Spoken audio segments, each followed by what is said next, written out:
Un café atípico llega a ustedes gracias a nuestros mecenas en PayPal, Patreon y Ko-fi. Únete a ellos y ayúdanos a llevar más lejos este mensaje de derechos humanos para todos los autistas.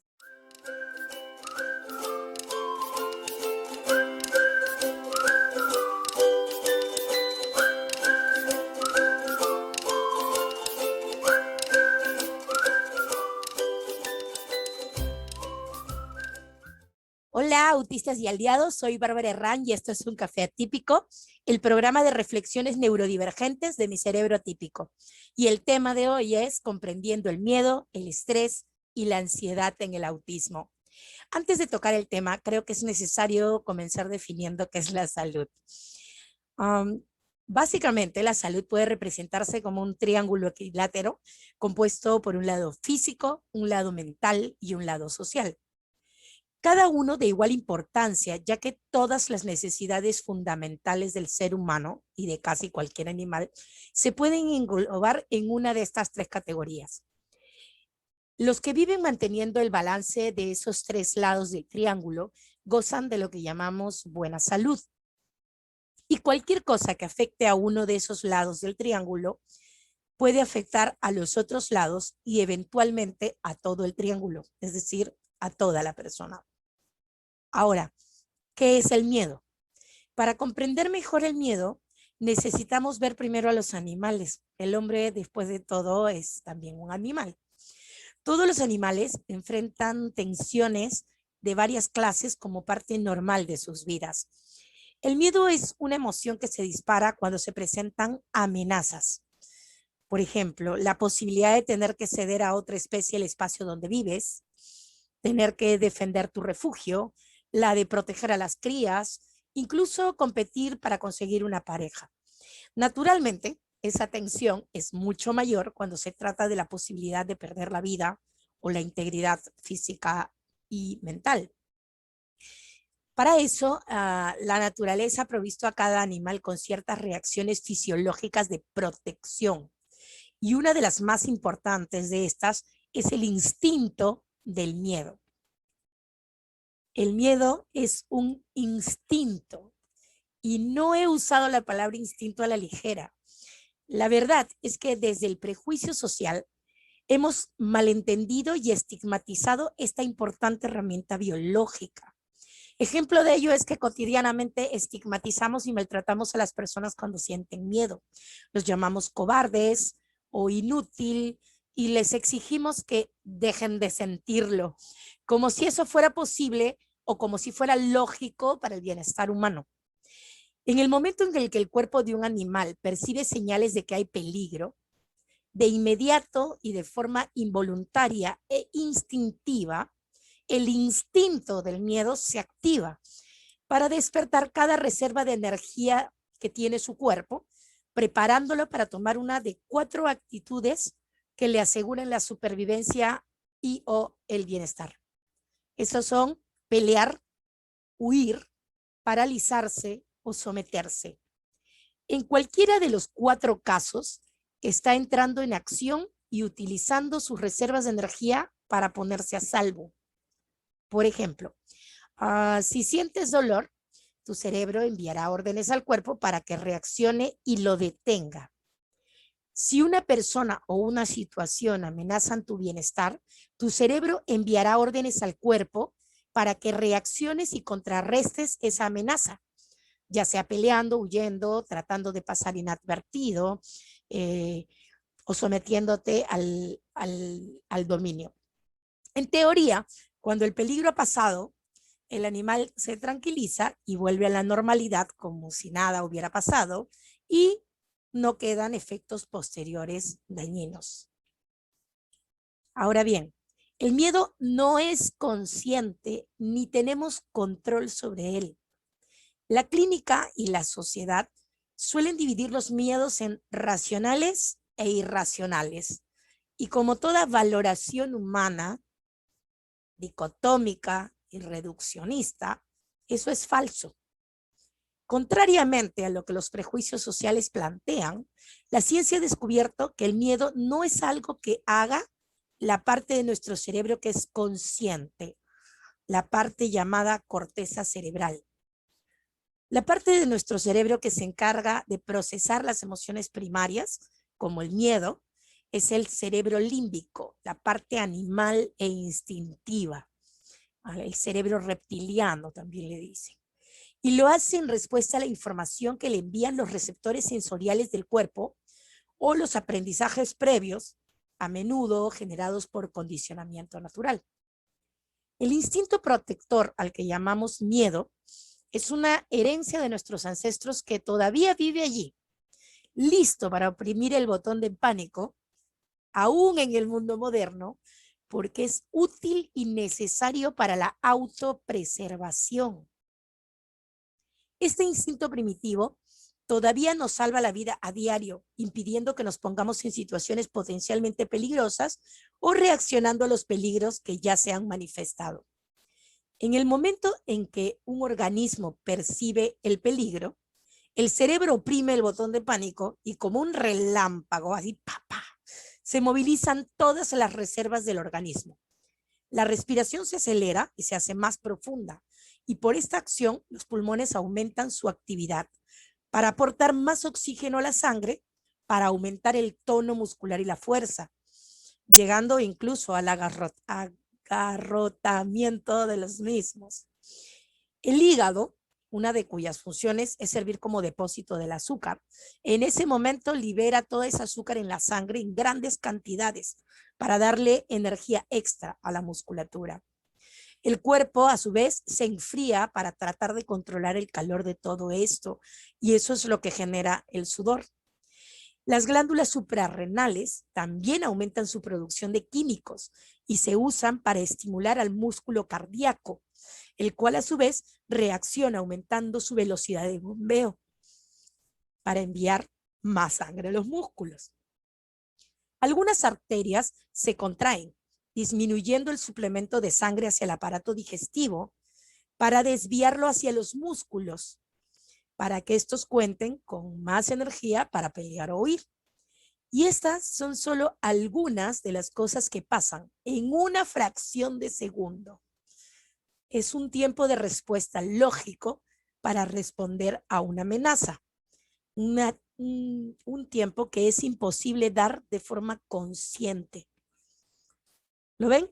Es instinto, biológico, incontrolable e irracional. Por eso, llamar irracionales a determinados miedos, irracionales a otros, es falso. Y peor aún, es dañino. Porque esa falsa dicotomía se utiliza para invalidar las emociones protectoras de una persona, como lo son el miedo, la ansiedad, la ira y la tristeza. Emociones que, como ya les expliqué, son herramientas necesarias para garantizar el bienestar de un individuo, porque nos sirven como alertas de que algo de lo que sucede en nuestro entorno es peligroso. Así que ya saben, pretender que alguien controle sus emociones es ilógico. Creer que si alguien tiene una emoción protectora que le hace elevar el tono de voz, o gritar, o maldecir, o incluso pegar, lo hace con la intención de dañar, es ilógico, porque no hay nada intencional en un colapso inducido por emociones protectoras. Es el cerebro animal de la persona actuando en modo defensivo, no en modo de ataque, porque no puede hacerlo de otra forma. El trabajo de un cuidador en esas circunstancias es acompañar a la persona en su dolor, darle espacio y tiempo para descargar esas emociones y luego y solo luego ayudarlo a comprender lo que le pasó, preguntando y escuchando, no hablando. Básicamente, para poder eliminar la sensación de peligro, lo que necesitamos hacer es eliminar los factores estresantes que dispararon la alerta de peligro. Y ya regreso para hablarles sobre el miedo en el ser humano y eso a lo que le llaman peligros imaginarios.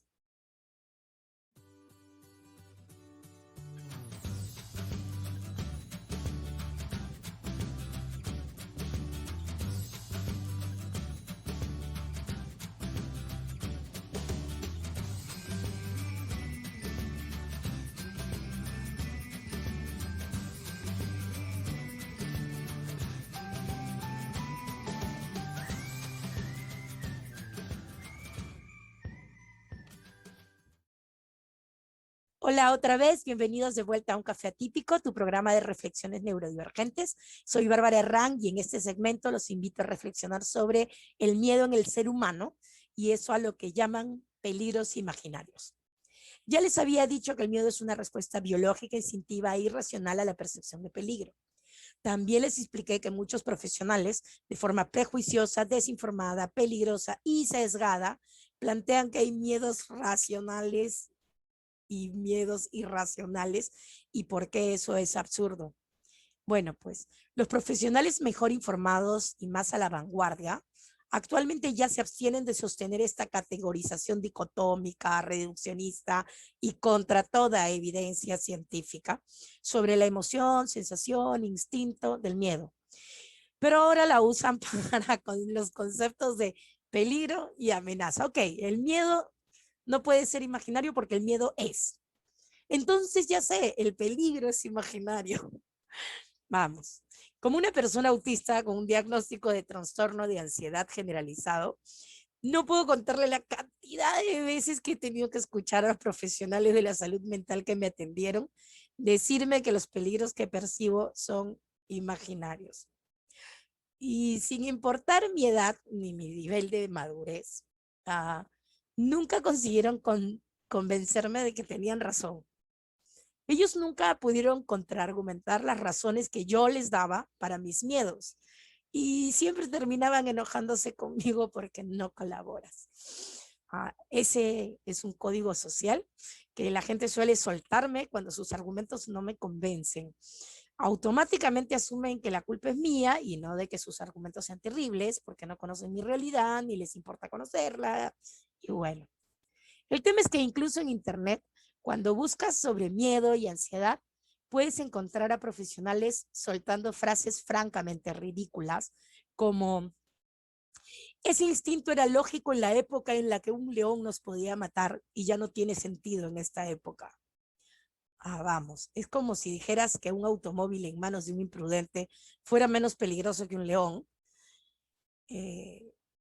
Dudo mucho que la mayoría de personas vivieran rodeados de 500 leones. Yo basta con caminar una cuadra y tengo 500 carros y cualquiera de ellos puede ser un conductor imprudente. Y como si la especie humana no fuera de hecho la especie más peligrosa de toda la historia del planeta. Después de los virus y las bacterias, todas juntas, el ser humano ha matado a más humanos que ninguna otra especie en el curso de la historia.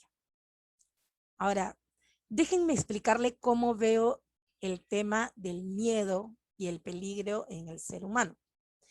Lo primero que necesitamos es entender que si bien nuestra respuesta al miedo siempre es animal, siempre es inconsciente, las causas de los miedos no siempre lo son.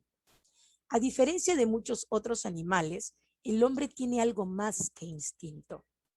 Como especie, tenemos una enorme diversidad de configuraciones neuronales posibles, tanto por genética como a causa de la famosa plasticidad neuronal.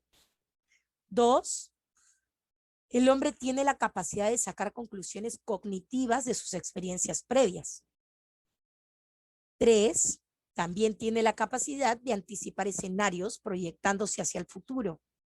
Y sobre todo, 4, vivimos en un ambiente artificialmente creado para atender a las necesidades de unos pocos.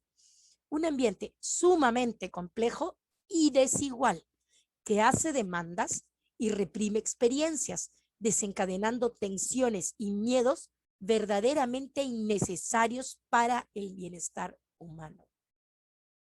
Comencemos con el punto 1, neurodiversidad. Neurodiversidad, señores. Lo que le hace daño a uno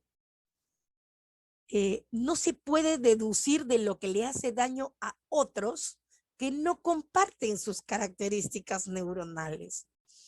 El daño emocional que recibo yo con mi perfil hiperempático cuando observo una injusticia hacia otra persona nunca será la misma que el que recibe una persona con un perfil sociopático cuya empatía es nula o casi nula. En esto puedo estar equivocada porque no lo he investigado tanto, pero es lo que más o menos manejo. Eso no hace que mi percepción del peligro sea irracional. El peligro es muy real porque el daño que yo recibo es muy real. Y lo mismo pasa si tienes un perfil hipersensible a los ruidos o un perfil hipersensible táctil con la ropa o un perfil hipersensible visual. Y lo mismo pasa si tu procesamiento de los estímulos es caótico y minucioso, como en el caso de los autistas, pero el mundo está diseñado para bombardearte de estímulos, porque los otros, que son mayoría, tienen la capacidad de trivializarlos e ignorarlos.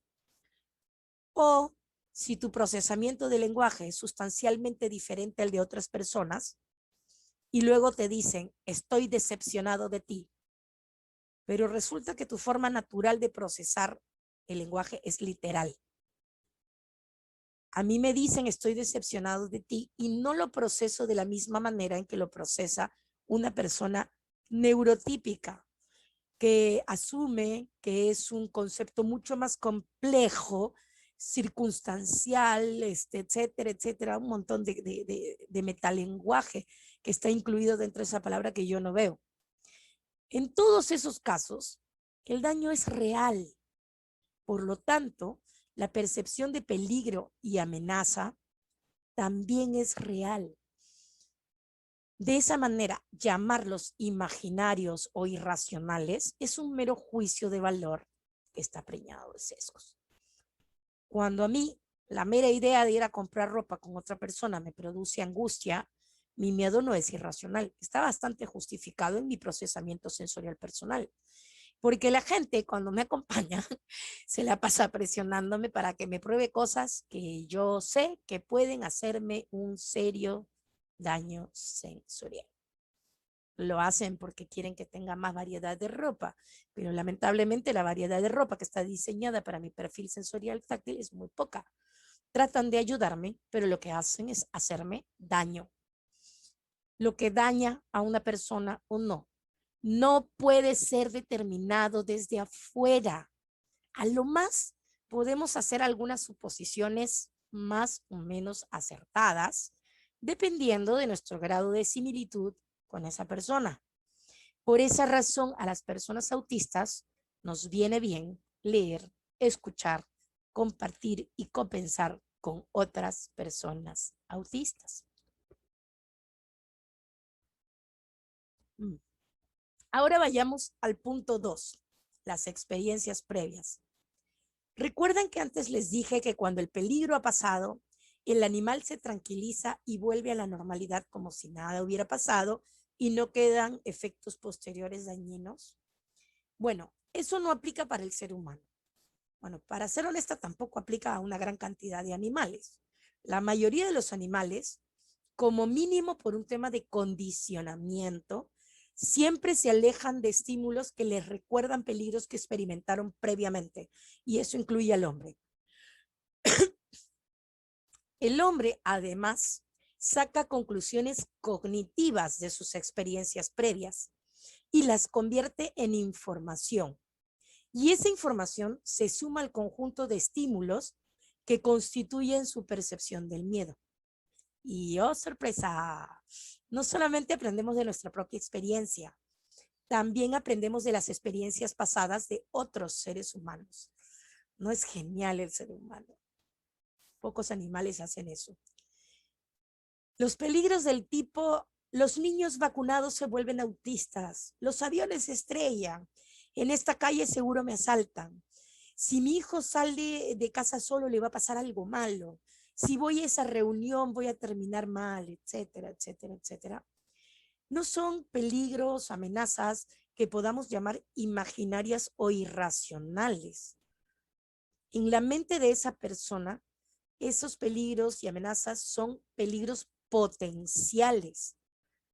Si la respuesta a esa información es discapacitante o no, depende de la calidad, la cantidad y la veracidad de información que esa persona tenga al respecto. De ahí la importancia de la educación crítica. Entonces, es la percepción lo que dispara el miedo. Y si la información que tengo me hace percibir un miedo donde efectivamente no lo hay, sigue siendo mi percepción. ¿Ok? Ojo que en el caso del avión pueden haber también una hipersensibilidad al sonido o una hipersensibilidad vestibular. Estas cosas suelen venir en paquetes. También depende mucho si la respuesta es discapacitante o no. Si cuando quedaste expuesto a un acontecimiento o a un aprendizaje de algo, ha sido en sí mismo un evento extremadamente traumático que involucra un daño físico o psíquico de naturaleza extraordinariamente amenazadora o catastrófica para el individuo. Un ejemplo de eso serían las madres con el tema de las vacunas. Están completamente desempoderadas por el reciente diagnóstico de su hijo, completamente asustadas por la falta de información veraz sobre las dificultades de sus hijos y cómo ayudarlos. Y si en ese momento de vulnerabilidad quedan expuestas a los mensajes terroristas de los antivacunas, su experiencia no va a ser la misma que el de una mujer que no está asustada en ese momento, está investigando por su cuenta y no siente que todo eso depende de la información que ha conseguido, depende del bienestar de sus hijos. Es diferente.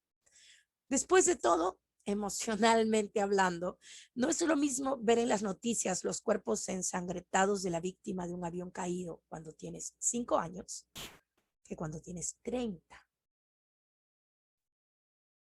Tampoco es lo mismo que una persona cualquiera te ignore cuando le dices que lo que te hace te duele, a que eso mismo te lo hagan tus padres y te lo hagan todos los días, varias veces al día, ¿verdad? El impacto es diferente. Es decir, el impacto mental y el daño emocional puede ser sustancialmente más intenso en una persona que en otra. Y eso depende de muchísimos factores de vulnerabilidad al peligro. Y ya que estamos hablando de eventos extraordinariamente amenazadores o catastróficos, ese es el punto en el que comenzamos a hablar de lo que es un trastorno de estrés postraumático. Una forma en la que el cuerpo, la mente de una persona vive una circunstancia de manera particularmente extraordinariamente peligroso, se queda registrado en tu psique por mucho tiempo. Ahora bien, la vida de los autistas es por lo general una serie completa de eventos amenazantes y catastróficos. Desde el mismo día en que nacemos, la cosa empeora exponencialmente cuando comienzan las demandas sociales alrededor de los 2 años. Esa es la razón por la que actualmente en la comunidad autista el tema de trauma informado es el tema. Todos estamos encontrando en esto una verdadera herramienta para entender lo que nos pasa. Así que no, la percepción autista, nuestra percepción de que demasiadas cosas en el mundo son peligrosas y amenazantes, no es catastrofizante, ni es imaginaria, ni es irracional, ni es desproporcionada, como lo describen muchísimos profesionales en los papers. ¿Es discapacitante? Sí, pero no es algo que nos inventamos. Pasamos al punto 3, la anticipación de eventos futuros.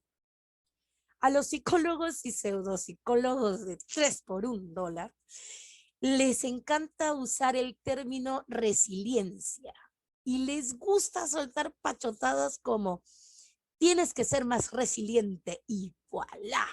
Creen que con eso se soluciona todo. Básicamente, la gente cree que la resiliencia es la capacidad que tiene un individuo de aguantarse los golpes. Y además, dicen cosas muy ocurrentes, como que mientras más golpes recibes, más aguantas. Vamos a ver. Señores, basta con agarrar una viga de madera y golpearla incesantemente para descubrir que mientras más la golpeas, más se reduce su capacidad de aguantar los golpes futuros. Piénsenlo un poco y dejen de repetir prejuicios como si fueran papagayos. Eso es mentira. La verdad es que casi el 100% de las personas que usan la palabra resiliencia nunca se tomaron el trabajo de aprender su significado y conceptualización. Yo tuve la suerte de aprender el concepto de resiliencia en el contexto de las organizaciones humanas, porque me especialicé en comunicación organizacional y ese es el tipo de cosas que los comunicadores organizacionales manejamos dentro de las organizaciones. Básicamente lo que aprendí sobre la resiliencia se resume más o menos en esto. Número 1, que la resiliencia es, y ahora voy a citar a Grotberg del 2001, la capacidad humana para enfrentar, sobreponerse y salir fortalecido o transformado por experiencias de adversidad. No dice nada sobre aguantar el golpe, ojo. Además, en ningún lugar dice que es una cualidad del individuo. Desde sus inicios, la resiliencia se comprende como un proceso social. Y lo dice Ruther en 1992. La resiliencia no puede ser pensada como un atributo con el que los niños nacen o que los niños adquieren durante su desarrollo, sino que se trata de un proceso que caracteriza un complejo sistema social en un momento determinado del tiempo. El niño no es resiliente. El niño tiene a su alrededor un conjunto de factores que lo hacen resiliente. Y la parte que más me gustó cuando aprendí el tema de la resiliencia es que para entender la resiliencia hay que comprender que el sentido de propósito y futuro, eso que a mí me gusta llamar la esperanza de que un futuro mejor es posible, parece ser uno de los más poderosos predictores de resultados positivos en cuanto a la resiliencia. Tanto así que el sentido de propósito y futuro es uno de los factores evaluados cuando se elabora un perfil de resiliencia. Ahora bien, ¿tienes alguna idea de con cuánta frecuencia e intensidad las personas discriminadas y excluidas en general y las personas discapacitadas en particular recibimos el mensaje social de que el futuro que nos espera es una verdadera mierda? De que en realidad a la sociedad le importamos un corno. Teniendo eso en cuenta, se les hace realmente sorprendente que tengamos tanto miedo cuando ni siquiera tenemos derecho a soñar con un mundo mejor. Y ojo, no hablo de palabras vacías, hablo de evidencias. Los autistas a diario vemos decenas de evidencias de que este mundo no está hecho para nosotros y de que no hay voluntad para incluirnos. Harta esperanza para el futuro vamos a tener si hasta nuestro núcleo de apoyo humano más básico, la familia, nos maltrata e invalida en nombre de una resiliencia que no saben ni siquiera qué significa. Súmale a eso que ser autista te resta 15 puntos en el stat de capacidad para anticipar el mundo social, porque desde nuestra perspectiva, lo que la mayoría neurotípica dice y lo que hace no tienen ninguna coherencia entre sí. Así que tenemos muchas dificultades para poder anticipar cómo van a reaccionar las personas y la sociedad que está compuesta por estas personas. Entonces, no, esos tampoco son miedos irracionales o imaginarios y no estamos catastrofizando nada. Por lo menos no lo hacemos nosotros. La realidad en la que vivimos es catastrófica y no es por culpa nuestra. Tanto que muchas veces nuestra única salida a la desesperanza es la fantasía. Den la vuelta, miren a sus hijos autistas, sus familiares, seres queridos autistas, y fíjense cuántos de ellos tienden a la fantasía de una manera que no es bastante común, que no es común. Ahí va.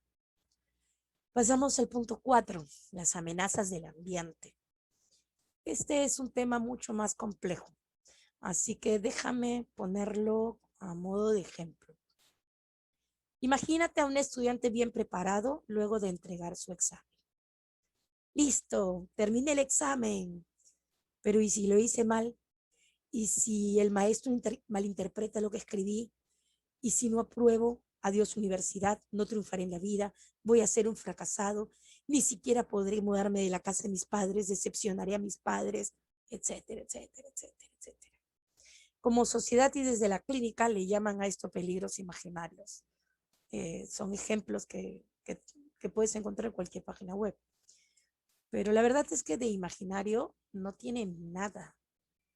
La verdad es que la sociedad vive vendiéndonos mentiras e inventándose demandas que lindan con lo absurdo y dañan a las personas. La sociedad se inventa e impone ciertos ideales de éxito. Y día a día vemos en los medios de comunicación mensajes falsos de que este ideal de éxito es fácilmente alcanzable para todos. Como consecuencia, los padres vivimos demandándole a los niños para que cumplan con dichas expectativas, como si bastara con esforzarse para conseguirlo y como si las oportunidades y los privilegios se la dieran a la gente que se lo merece y no a la gente que la sociedad, a la gente que se esfuerza y no a la gente que la sociedad valora más. La verdad es que la cantidad de alumnos que enfrentan serias dificultades para navegar con éxito en el sistema educativo tal y como está configurado hoy en día es muy alta. Que la cantidad de personas que pueden acceder a estudios superiores, luego un trabajo digno y por último una vivienda digna es muy baja. Y la situación se complica todavía más cuando más ejes de opresión sufre una persona. ¿Qué tal un chico que es sistemáticamente discriminado por sus maestros? Sábelo todo, pedante. ¿Qué tal un chico que tiene un procesamiento mental o un estilo de aprendizaje particularmente diferente y al que la escuela no les hace adaptaciones? Una persona con discapacidad cognitiva, una persona con pensamiento visual, etcétera, etcétera. ¿Qué tal un chico al que no se le presume competente y por eso nadie se toma el trabajo de enseñarle? ¿Qué tal un chico al que se le ha minado la autoestima a punta de descalificaciones constantes y ya no tiene ninguna esperanza de alcanzar ningún logro? El miedo de ese chico no es disparado por un peligro imaginario, es una amenaza muy real que la sociedad que nos hace cada día de nuestras vidas. Es la amenaza de la exclusión social. Y recuerdan que lo social es uno de los pilares vitales de la salud humana, ¿verdad? Para que vean que esto no me lo invento yo, aunque yo lleve años pensándolo, los invito a revisar el DSM-5, que aunque todavía contiene algunos adjetivos valorativos, por lo menos en lo que refiere a los trastornos de ansiedad, no vas a encontrar conceptos como miedo o peligro irracional o imaginario. No lo dice en ninguna parte. Como que los profesionales deberían volver a leer sus manuales, ¿no? Una leidita nunca le ha hecho daño a nadie y la ignorancia y la desactualización sí. Los manuales de diagnóstico mental usan una palabra mucho más acertada desde mi perspectiva, que es excesivos.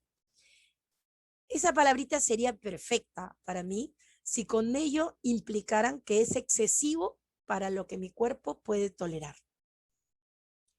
Pero los manuales además sostienen que es importante tener en cuenta el contexto social y cultural al evaluar si las preocupaciones sobre ciertas situaciones son o no excesivas.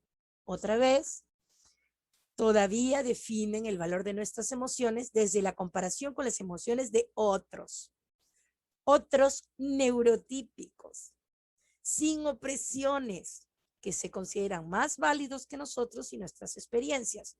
Y eso está profundamente mal. Sí es excesivo para la salud humana, pero no es excesivo en términos de comparado con las de otras personas, porque no hay un punto de comparación. Es absurdo comparar un cuerpo que funciona de una manera con un cuerpo que funciona de otra manera. Es como comparar papas con piedras. Nah. Y bueno, eso está profundamente mal. Por cierto, sigo sin entender cómo se puede escribir un paper científico con adjetivos calificativos subjetivos y practicar una carrera de salud desde la patologización arbitraria e invalidadora de cualquier conducta y emoción solo porque se sale de la norma. Pero bueno, en el próximo segmento hablaremos del estrés y la ansiedad.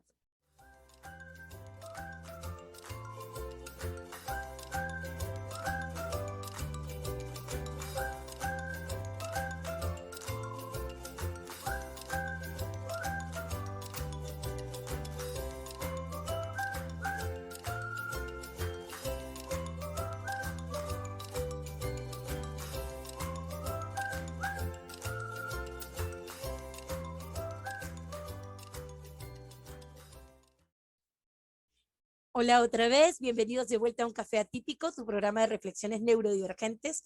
Soy Bárbara Herrán y en este segmento trataremos sobre el estrés y la ansiedad. ¿Qué es el estrés? En un estado de bienestar mental, los peligros son pasajeros y la tensión se alivia una vez superada la situación. Pero ¿qué pasa si el miedo continúa por periodos prolongados? Cojamos a una persona autista un día cualquiera. Esta persona es sistemáticamente discriminada por su forma extraña de comportarse, por su forma extraña de comunicarse y por su forma extraña de operar los problemas. Constantemente es expulsado de los espacios sociales, no se le presume competente, se le niegan oportunidades que otros sí tienen. Debe hacer a diario un esfuerzo triple solo para demostrar sus capacidades. Todo lo que dice es constantemente malinterpretado por sus iguales y sobre todo por las personas que tienen algún poder sobre su vida, como su jefe. Ese día, su jefe está preocupado por cualquier otra cosa. Está agotado y, como es natural, está particularmente intolerante y susceptible. Como la sociedad y su sistema de privilegios y normativas lo permite, este jefe sobrecargado se desquita una vez más con la persona más vulnerable de su equipo. ¿Adivinen quién? El autista. El autista percibe la amenaza, que es muy real porque está siendo vulnerado y amenazado, y la procesa de acuerdo a su experiencia previa. Está molesto conmigo. Lo más probable es que quiera despedirme, porque ya le ha pasado antes, ya lo han despedido, porque constantemente recibe amenazas de despido y porque él sabe que la discriminación que vive es muy real porque la vive a diario. No voy a poder soportar esto otra vez. El cerebro aprieta el botón del pánico y el cuerpo en automático se prepara para pelear, huir, paralizarse. El cóctel químico empieza a hacer efecto y se prepara para ponerse a salvo. Mejor renuncio. La parte consciente de su cerebro trata de tomar el control y se proyecta futuro. Esto es una locura, ¿de qué voy a vivir? Tengo una familia que mantener y mis gatitos. No puedo regresar a casa de mis padres, me van a juzgar y maltratar como siempre. Ni pelear ni correr tiene sentido en esta situación. Así que las respuestas que se activan son la parálisis y la sumisión.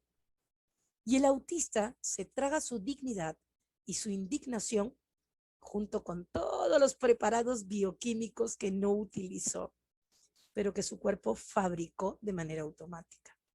Literalmente, nuestro autista se cocina en sus propios jugos. Y esta situación se repite cada mes. Y entre una y otra hay muchas más situaciones como estas, con otras personas, por otros motivos. Esa situación de tensión mental basada en el temor se mantiene durante el tiempo de descanso. Tiene resultados catastróficos que destruyen su capacidad de descansar. Se interrumpen los procesos normales de regeneración de su cuerpo y de su mente. Y ahora ya no solo no tiene cucharas, sino que además no tiene la capacidad de recargarlas. Ahora súmenle la amenaza muy real de una hipersensibilidad. Imagínate que estímulos sensoriales tan cotidianos como el ruido de un supermercado, el tránsito de la calle, que para otros son perfectamente tolerables, para este autista son literalmente peligrosos. Duelen. Y nadie, absolutamente nadie puede o quiere creerlo. Por lo tanto, lo asaltan sensorialmente día tras día, varias veces en un día, sin voluntad alguna de detenerlo. Y ahora pongámosle una pizca de la amenaza muy real de una angustia empática extrema que solemos tener muchos autistas. Imagínate que sientes el dolor ajeno y las injusticias hacia otros como si te pasaran a ti mismo. Ya no solamente recibes el dolor que te produce a ti los demás, sino que el dolor que le producen a todos los demás también lo experimentas junto con el tuyo. Multiplica tu dolor por ¿cuántas personas ves al día? ¿20? Y si la situación se sostiene en el tiempo y se repite una y otra vez, se desencadena la pesadilla de las enfermedades psicosomáticas.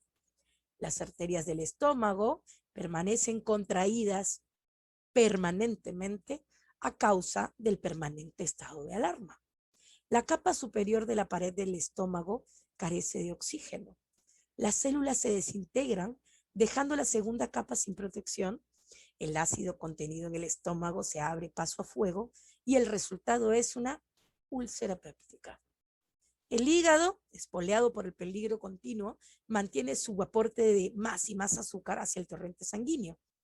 Normalmente un órgano que se llama páncreas produce una sustancia llamada insulina que mantiene el balance del nivel de azúcar en la sangre. Pero después de un largo periodo trabajando a full, el páncreas pierde la carrera, lo cual resulta en que hay una gran cantidad de azúcar en tu sangre, trastornando así la química de tu cuerpo, y ahí sí entra la palabra trastorno. Y eso desencadena una infinita lista de torturas biomédicas que a su vez aumentan el malestar, la percepción real del peligro y la reacción del cerebro a este. El cuerpo y la mente de nuestro autista se enferman y sus capacidades para hacer se ven profundamente disminuidas. Eso es a lo que le llamamos estrés. El sentido común y la autopreservación le dicen a nuestro autista que si reduce al mínimo los elementos estresores que disparan los miedos y las tensiones de la vida, el instinto del miedo va a poder descansar apropiadamente y su organismo se recuperará y podrá funcionar nuevamente. Pero la sociedad no le permite hacer eso. Porque ¿quién va a convencer a su jefe de que no lo discrimine y no se descargue con él? Porque ¿quién va a asegurarse de que el ambiente sea sensorialmente seguro para un autista? Porque el tipo y la cantidad de descanso que necesita una persona autista también es estigmatizada. Después de todo, la gente cree que todos necesitamos la misma cantidad y el mismo tipo de descanso. Mentira, porque supuestamente los demás sí pueden. Otra mentira, porque 1 de cada 4 personas sufren problemas de salud mental precisamente porque no pueden con las demandas de la sociedad. Y si los otros pueden, tú también deberías poder. Porque según la mayoría social que no experimentan esa discriminación y esos asaltos sensoriales, sus miedos son imaginarios y por lo tanto no deben ser considerados válidos, no, no son signos de alerta que alguien debe escuchar. El pobre hombre está condenado. Se siente irritable, tenso, desmotivado. También se puede sentir indiferente, mostrarse cínico o a la defensiva. Tiene poco interés en el contacto social, pierde la confianza en su capacidad para cumplir con sus obligaciones, se siente improductivo y sobrecargado y no lo dejan hacer nada al respecto. Un día explota y la culpa es toda suya. Porque es más fácil culpar al individuo que reconocer que le fallamos como comunidad, porque eso nos permite seguir ignorando los factores de riesgo de los que somos cómplices y responsables.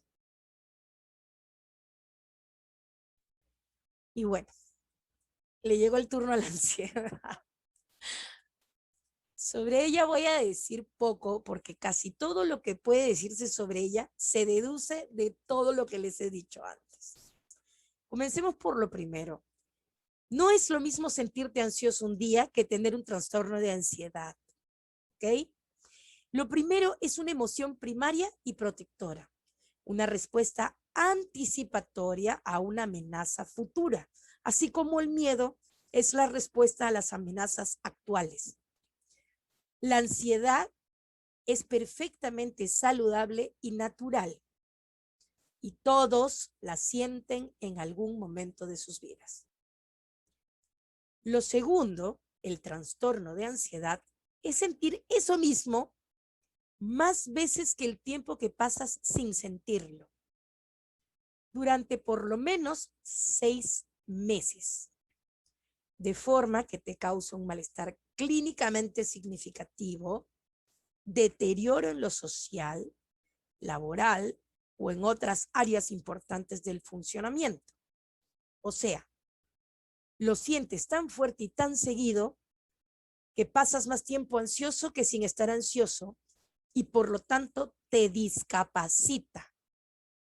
El trastorno de ansiedad perjudica la capacidad del individuo para hacer las cosas de manera rápida y eficiente, ya sea en casa o en el trabajo.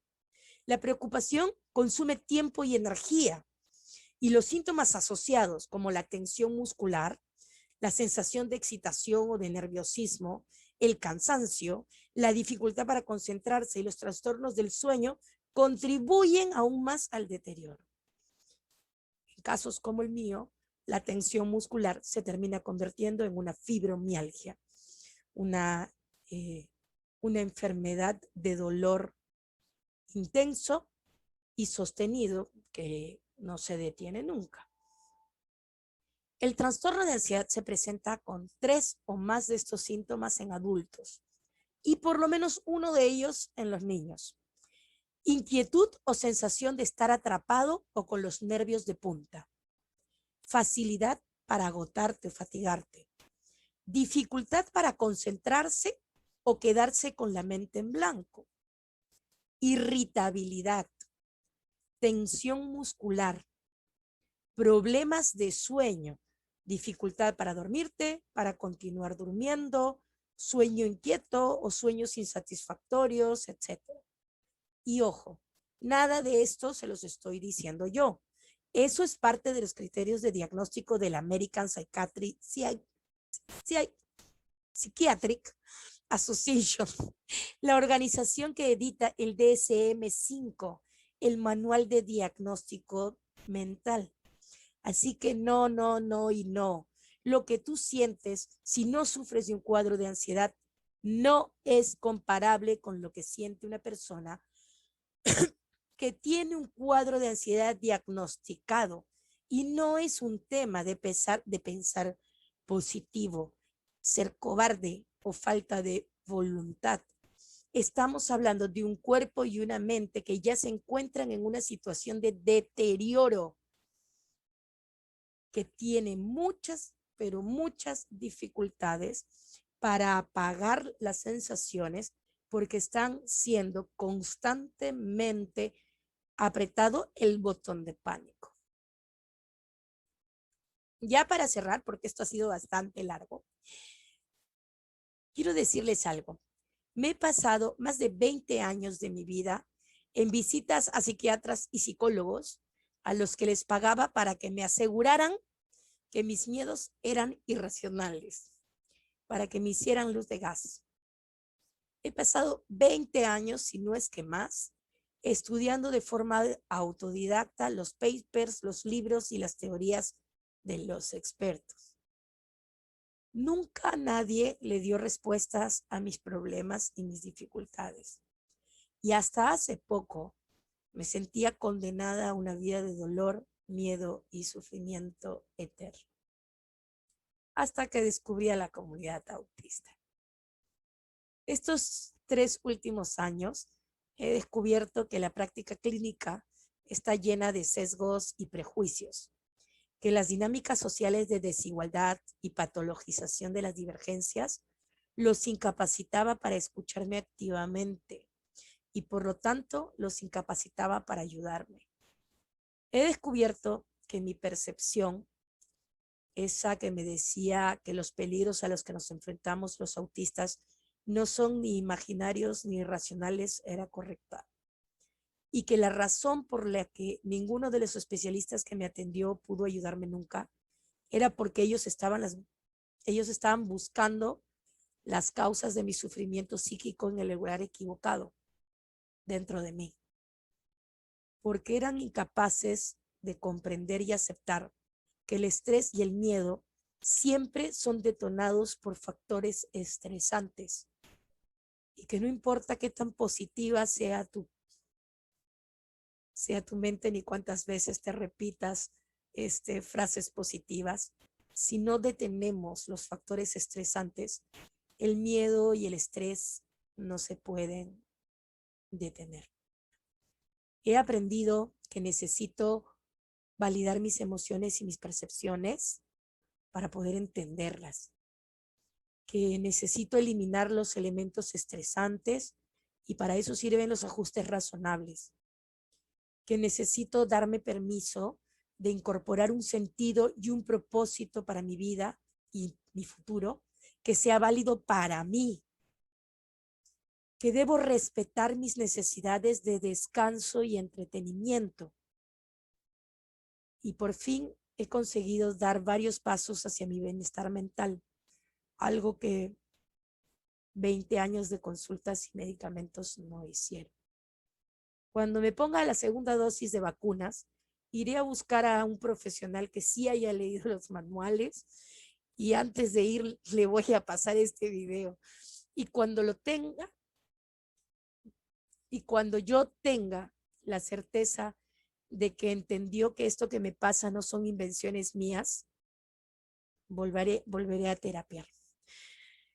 Esta vez iré bien informada para que no me engañen ni me hagan luz de gas, porque en nada puede ayudarme quien no entiende mi realidad. Y bueno, hasta acá las reflexiones sobre el tema. Pero no se vayan, porque estamos estrenando un nuevo segmento y luego de la brevísima pausa volvemos con nuestra sección ¿qué hacemos este fin de semana? Porque aprender sobre autismo y discapacidad no tiene por qué ser aburrido. Bienvenidos de vuelta a Un Café Atípico, tu programa de reflexiones neurodivergentes. Soy Bárbara Herrán. Les recuerdo que Un Café Atípico está libre de derechos, así que compártanla, llévansela a su Facebook, Instagram, Twitter, Spotify o donde sea que escuchen sus podcasts favoritos con el hashtag Un Café Atípico. Y compártanla con sus amigos y conocidos, porque todos necesitan aprender sobre autismo, derechos humanos, capacitismo y discapacidad. Porque todo el contenido de Mi Cerebro Atípico es gratis y es gratis gracias al apoyo de todos nuestros fans y mecenas en PayPal, Ko-fi y Patreon. Plataformas muy seguras y fáciles de usar. Pruébalas. Y ahora terminamos nuestro programa recomendándoles un peliculón para el fin de semana. Crip Camp, la revolución de la discapacidad. Véanla en familia. Tiene un 100% de recomendación de la crítica en Rotten Tomatoes y fue nominada al Oscar. Es una obra vital llena de alegría, fuerza, esperanza y empoderamiento, que les mostrará el capítulo inicial de la lucha por los derechos humanos de las personas discapacitadas. Es imprescindible para tus aprendizajes y cambiará completamente tu forma de ver la discapacidad. Es una promesa. Yo la vi hace muchos meses y todavía no deja de arrancarme una sonrisa cada vez que pienso en ella, y se la recomiendo a todo el mundo cuando la conozco. Clipcamp es una película sobre discapacidad hecha por personas discapacitadas. La encuentran en Netflix. Y eso es todo por hoy. Soy Bárbara Herrán y esto fue Un Café Atípico, el programa sobre autismo en el que aprendes de los autistas. Un beso. ¡Mua!